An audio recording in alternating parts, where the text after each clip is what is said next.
They see dictators rise on fear. But that's not the full truth. They also rise on something more powerful, hope and desire. Not the kind that fuels progress, but the desperate, aching kind. The kind you feel when everything is broken and you need someone, anyone, to make it make sense. In that moment, one man steps forward. He does not offer policy. He offers salvation. He becomes part superhero, part patron saint, worshipped not for what he does, but for what he represents. Hi, I'm Elvira Bary. I was born in the USSR, and today I want to show you a side of authoritarianism few dare to explore. Not the brutality, not the corruption, but the longing. Because Putin's most loyal followers aren't the oligarchs or the generals. They are the women who built their emotional world around him. And what that reveals is far more unsettling than we'd like to admit. But why do millions of women pour their hopes into one man? The answer is not just political. It's primal. It's buried in trauma, survival, and behavioral patterns we inherited from our very distant ancestors.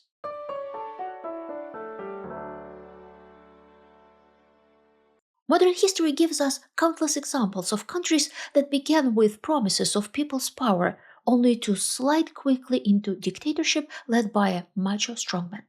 Why does that happen? Think of the French Revolution, which ended in Napoleon's empire. The Bolshevik Revolution, which promised liberation and equality but gave us Stalin. The same story played out in Mao's China, Kim's Korea, even Cromwell's England and Hitler's Germany. It's not about how advanced or backward a country is. It's about what people reach for in the moment of collapse. If you look closely at those moments of collapse, you'll see a common thread: a severe shortage of men capable of protecting women and children.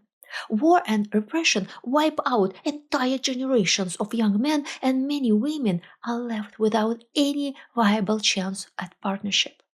The number of widows skyrockets, resources shrink, and survival becomes solitary. Even the men who survived often can't handle the weight of the crisis. They become emotionally unavailable, unemployed, or broken by trauma, unable to meet the expectations of their mothers and wives. So here's the formula. Masculinity is defined by the ability to solve problems for yourself and for those you love. Femininity, in traditional terms, is about being desired, especially by powerful men. In turbulent times, the number of capable men shrinks drastically. Only the most desirable women find partners.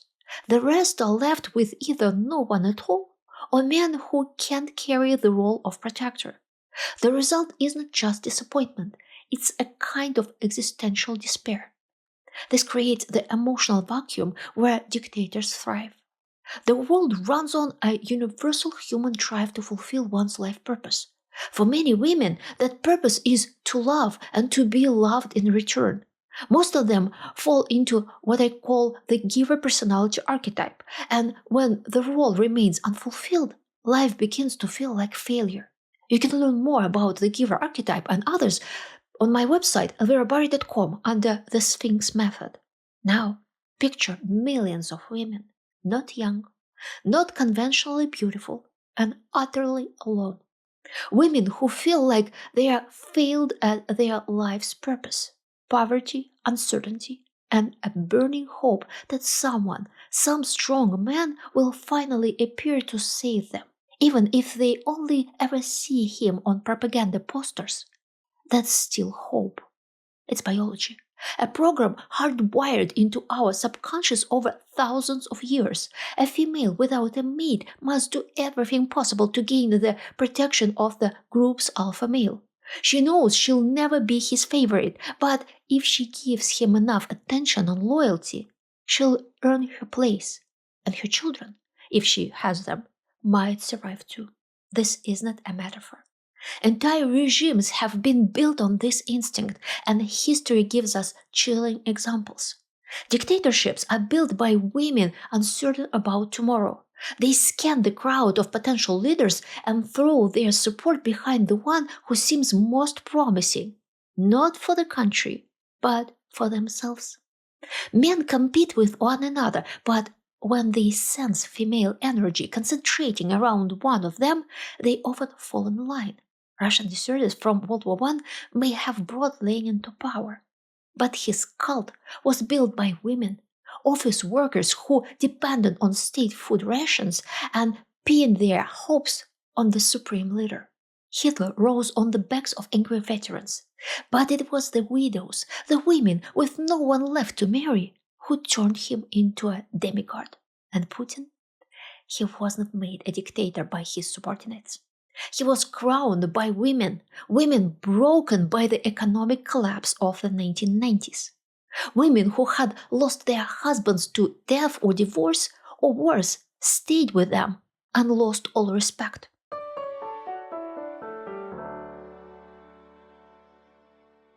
Back in September, I posted a short video on my Russian TikTok account. It was about a small side hobby of mine, helping clients write their dating profiles. To my surprise, it became my most popular video ever. In just a few days, it racked up nearly 600,000 views, and my inbox exploded with thousands of messages. Please find me a husband, they wrote. Young women and retirees, elegant Muscovites and hardened women with prison yard faces. It was like a collective national cry. I feel like I failed at life. I can build a family. There are no decent men around me. Please help me. Finding a suitable man is not just a personal problem in Russia. It's a cultural obsession. Russian literature and cinema revolve around it. It's the aching wound at the heart of every romantic plot. And it's a wound with no easy cure because there simply aren't enough men. In the 14 to 65 age group, there are 9% more women than men. That means nearly 1 in 5 women literally has no chance of finding a husband. And the real number is even higher because not every man is willing to marry. Some simply don't want to. Others are considered not masculine enough, meaning they don't solve problems, they create them. So where are all the men going? After all, at birth, there are more boys than girls in Russia. The answer is simple and tragic. Men ignore basic safety on the road, on the job, and in life. Until the war in Ukraine, these numbers were slowly improving, but since then, everything has gone off a cliff. Hundreds of thousands of young men have been sent to the front lines, where many are killed or mutilated daily. Others disappear in different ways. Some drink, some use drugs, some are simply too poor to escape their circumstances. If you are born in a remote village far from any major city, you may not have money to move or to get an education. If you look wrong or speak poor Russian, your chances shrink even more. Some are invisible for softer reasons: chronic illness, social anxiety, or extreme introversion. I know programmers who earn very good money, but they can't find a partner because they are not even looking. It's more comfortable to stay home and game than to go on awkward dates. So what fills the void left by this missing man? A fantasy. And it's being sold through uniforms, posters, and propaganda.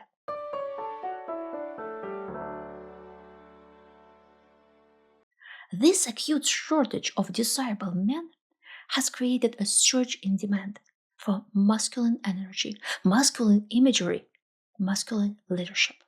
Women want to see calm, capable, confident men. They don't want perfection. They want someone real who can take care of problems, theirs and his own. Especially among older generations, women long for the return of order, safety, and dignity after the chaos of the 1990s. Putin's macho style seems to promise all of that. It's no wonder he won the hearts of millions of Russian women. Putin's carefully crafted image as the stoic, protective father of the nation, resonates deeply with their expectations. And it shows at the ballot box. In the 2000 presidential election, women made up 61 of Putin's voters. Only 39 were men. Many Russian women did not just accept Putin's authoritarianism, they embraced it and became its fierce defenders. When a man becomes a symbol, something strange happens. His cruelty toward others stops mattering as long as he professes love for you, or rather for Russia, and you as part of it. Pro-Putin women's groups openly praise him for restoring national pride and traditional values. For them, Putin brought back a sense of normality. The state fuels that craving for propaganda. It paints Putin as the nation's last line of defense, like a husband guarding his home. And the threats, Nazis, terrorists, or the decadent West are always at the gate. This siege mentality is especially potent for women who worry about their children, and it drives them to cling to Putin as the only thing standing between them and destruction. In a 2012 Levada Center poll, 20% of Russian women said they wouldn't mind marrying the president. That staggering number shows how fully Putin's image has been romanticized, not just as a politician, but as an ideal man, strong, brave, and dependable. And once a woman sees him that way, as a protector and provider, her political loyalty becomes deeply personal. She won't question his cruelty or corruption because in her eyes, he is hers. I still remember my shock in 2022 during a phone call with one of my former students. We started talking about the war, and the moment I mentioned Putin, she started yelling, "You don't understand anything. We are all for Putin. Me and my mom, we love him. We are Putin. Russia is Putin." This was an educated, successful woman in her late 30s. But there was one problem. She couldn't find a husband. Neither could her mother. Of course, I'm not saying that every single woman turns to political hero worship, but it happens more often than we'd like to admit.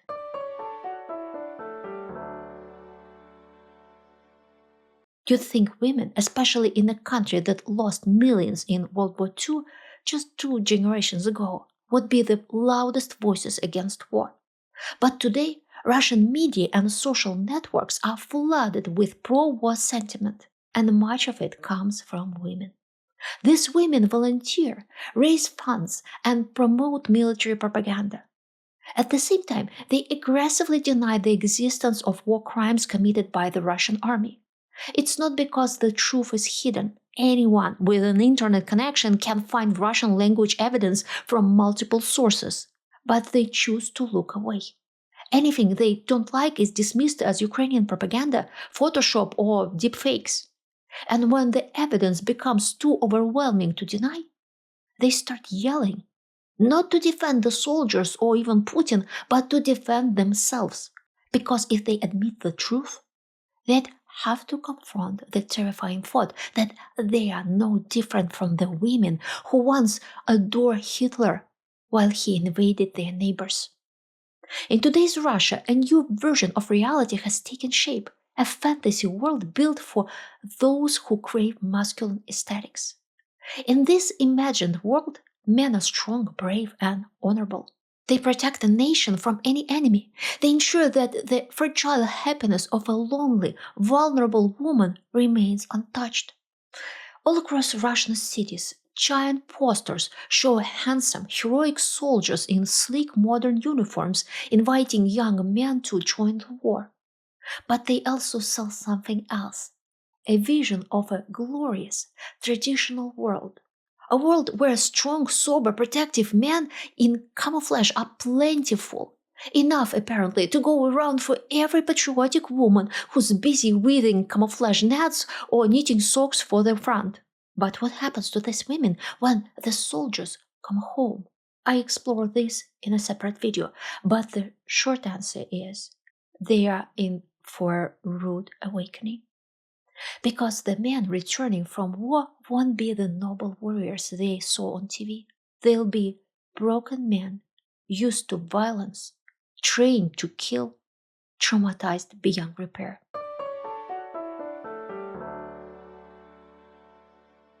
In Russia, being an unmarried woman past a certain age is seen as a personal failure. Even if a woman chooses to remain single, society still treats her like she's defective. This creates pressure to marry not for love, but for the social status of not being alone. This pressure is particularly intense in small towns and rural areas where everyone knows each other. Many women live in quiet misery, surrounded by reminders of what they lack. And now that everyone has internet, they see images of success they feel they'll never reach. So it's not surprise that some wives and even mothers have started to see the war not as a tragedy, but as a once in a lifetime opportunity, a way to escape poverty and low status, something peaceful time could never offer them. The state promises enormous rewards to those who sign up for the army. In some regions, just signing a contract can bring over $24,000.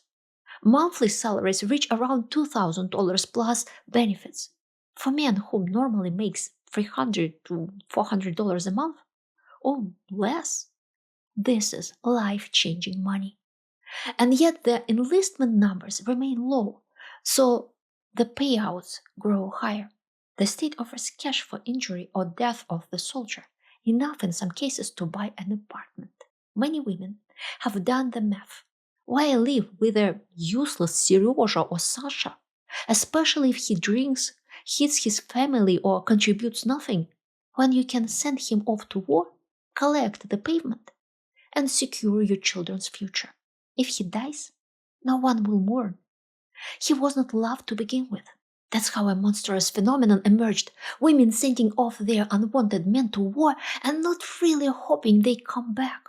If they die, the woman receives money and respectable title, hero's widow. And if the man hesitates, these women apply pressure. They weaponize his masculinity. You are a coward. You can't protect your family. You're not a real man. Some cases are even more calculated. Attractive women deliberately seek out vulnerable men, convince them to marry and enlist, then collect the death payments and move on to their next target. These women have earned a nickname in Russian slang, Black Widows. This isn't a conspiracy theory. It's a business model. And it's spreading. One TikTok video that went viral featured a real estate agent from Tomsk casually advising women to find a man willing to go to war, get the money if he dies, and move on. She admits that many of her clients followed this business plan. But the plan doesn't always work. Sometimes the men don't want to send money to their wives. Knowing how little they were valued at home, many form new relationships with women in the occupied territories or spend their earnings on sex workers.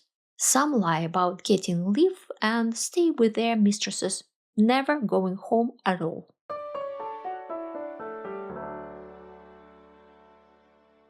In the official Russian narrative, there is no real place of lonely, forgotten female patriots. They are only acknowledged when Putin needs a photo op, when it's time to appear on television and show the world that he honors the widows of fallen soldiers. He hands them flowers, they murmur, thank you, over and over again, and the whole scene feels surreal. These are women whose loved ones died because of this man. He started the war and sent them to die. But their faces show no grief, no fury, only gratitude. They are not mourning, they are glowing. Because for one brief moment, they've been allowed to stand near the supreme leader. The regime and society at large pays little attention to these women. That's because the entire system is built not on truth, but on fantasy. The state doesn't want real people with real pain. It wants symbols. The mythological Russia with its imagined glory, victories, and destiny, requires a fantasy heroine to match. Back in 2014, during the annexation of Crimea, that heroine appeared, a beautiful, delicate woman in a prosecutor's uniform. Her name was Natalia Poklonskaya. She became an instant pop culture icon. Her anime-like face, framed by a military-style uniform and badge of power, made her a meme sensation. She was cast as the righteous, fragile defender of Russia, a one-woman crusade against evil. But Poklonskaya couldn't stick to the script. She kept breaking character, speaking her mind, acting unpredictably. In the Russian propaganda machine, deviation equals disloyalty. Her fall was swift and inevitable. Today, that role has been handed off to someone new, Yekaterina Mizulina. Mizulina is a 40-year-old influencer and professional informant, traveling from university to university like a patriotic Barbie on a mission. Her audience is teenagers and young adults. Her message is simple. Censorship is good, surveillance is necessary, and loyalty to the president is non-negotiable. She files denunciations against artists and bloggers. She campaigns for tighter internet control, and she parrots Kremlin narratives without a hint of doubt. Are her millions of views real? Hard to say. Bots probably help. But that's not the point. What matters is that young people are watching. To them, Mizulina represents success, status, and power. She shows them the path to relevance in Putin's Russia. Pledge allegiance to the president. Preemptively crush his enemies without waiting for orders. Become useful before you are asked. What we are watching isn't just loyalty. It's the birth of a new generation of enforcers. And it's happened before. This is exactly how Russia's first cultural revolution began, long before Mao's in China. If you want to understand what that looked like, I tell that story in my historical novel The Prince of the Soviets. You'll find the link in the video description below. If this video helped you see how dictatorships don't just rise through violence, but through something far more personal, love, loss, and loneliness, please consider subscribing to the channel. Share it with someone who still thinks propaganda is just about slogans. And if you'd like to support my work directly, you can click the join button, leave a super thanks, or buy me a coffee using the link below. Your support helps me keep telling the stories others would rather bury.